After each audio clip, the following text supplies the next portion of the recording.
Meeting এ আছে।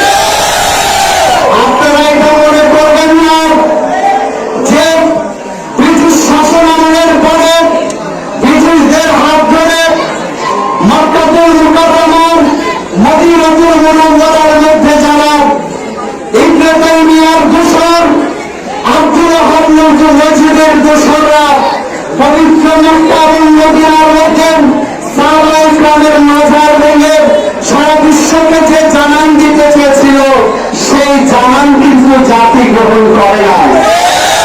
আপনারা মনে করছেন বাংলাদেশের মধ্যে 2024 সালে সাধারণ ছাত্র জনতার স্বৈরাচারী শাসক গোষ্ঠীকে নিপাত করার জন্য রাস্তায় নেমেছিল।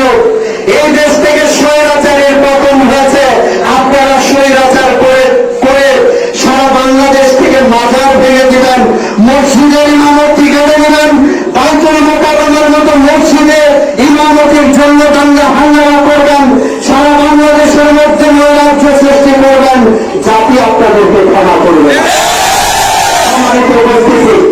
এদের মধ্যে এক ধরনের জোশ সৃষ্টি হয়েছে, মনে করছে বাংলাদেশ তারা স্বাধীন করে ফেলেছে।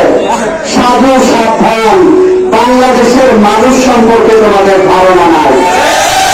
ইতিহাস আমরা জানি, 1971 সালে তোমাদের অবস্থা সম্পর্কে জানি। এখনো পর্যন্ত জাতির কাছে ক্ষমা চাও নাই। জাতির যে সমস্ত খুনিরা এই দেশের স্বৈরাচারী, এই দেশের রাজাকারদের যারা নেতা তাদের ফাঁসি হয়েছে, তাদের সমর্থকদের কি অবস্থা হবে? জাতির সামনে এসে রাজনীতি করার আগে ক্ষমা চেয়ে নেন, লজ্জা করে না? এই বাংলাদেশের মধ্যে এসে স্বাধীনতার কথা বলেন, রাজনীতির কথা বলেন, এই দেশে এসে আপনি রাজনীতি করবেন, এই দেশের মানুষের কাছে ক্ষমা না চেয়ে 1971 সালে আপনার রাজনীতি কোথায় ছিল? 71 সালে আপনার অবস্থান কি ছিল?